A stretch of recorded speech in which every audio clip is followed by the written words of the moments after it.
quero te perder. Peguei, mas me Estamos de volta e olha só, você sabia que uma queda no ambiente de trabalho, um acidente de trânsito a caminho da empresa ou até mesmo uma doença causada pelo excesso de atividades podem ser considerados acidentes de trabalho? E que nesses casos o trabalhador tem uma série de direitos garantidos por lei. E é sobre isso que a gente vai falar hoje. Vamos tirar todas as dúvidas sobre esse tema com o advogado Gabriel Moura Manzi, ele que é especialista em direito do trabalho. Seja bem-vindo. Muito obrigado, Larissa, muito obrigado, Natália, muito obrigado, Band Mulher, pela oportunidade de abordar temas tão relevantes para os trabalhadores como acidentes de trabalho. Isso aí. Conta pra gente, doutor, o que exatamente caracteriza um acidente de trabalho segundo a legislação brasileira?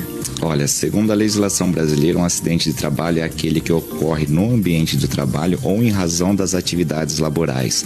E esse acidente ele vai provocar uma lesão corporal, uma limitação funcional ou às vezes a morte. E quais são os primeiros passos depois que esse trabalhador sofre, esse acidente que ele deve tomar? Quais que são os direitos e quais esses direitos que ele tem que ir atrás? Olha, as primeiras providências a serem tomadas no caso de acidente de trabalho é procurar um médico, Depois de procurar um médico, você tem que abrir um documento que chama Comunicado de Acidente de Trabalho, que é a CAT.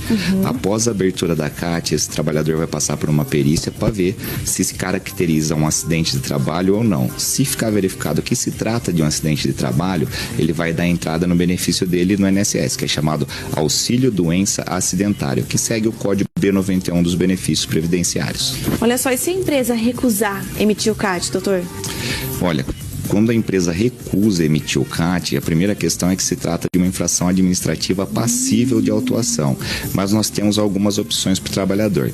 Ele mesmo pode abrir o CAT através do site Meu INSS, ele vai numa barrinha lá que tem um chamado Solicitações e Agendamentos. Nessa barrinha vai ter um subitem, um subtópico, onde vai estar Comunicação de Acidente de Trabalho.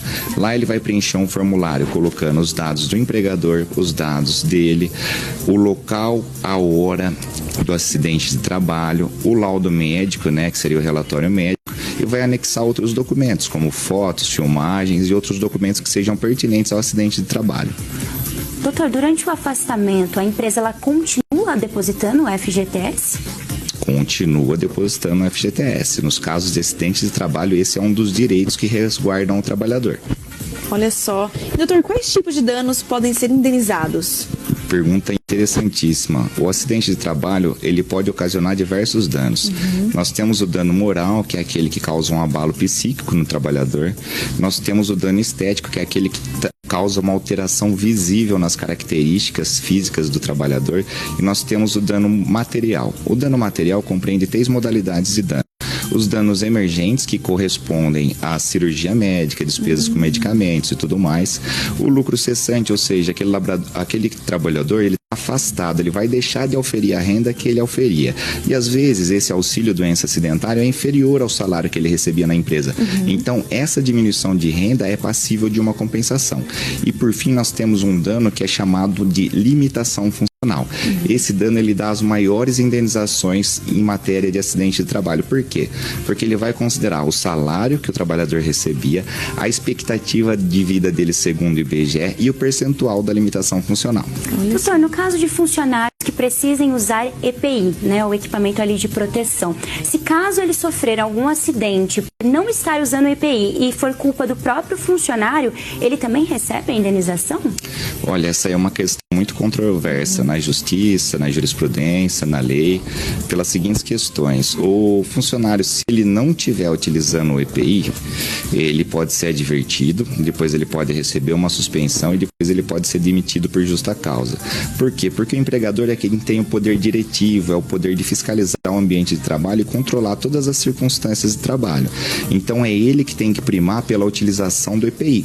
Então não dá para delegar para o empregado essa responsabilização. Embora, se verificar uma advertência, uma suspensão pelos motivos de não utilização de EPI, isso pode ajudar a empresa a tentar se eximir de certas responsabilidades na Justiça do Trabalho.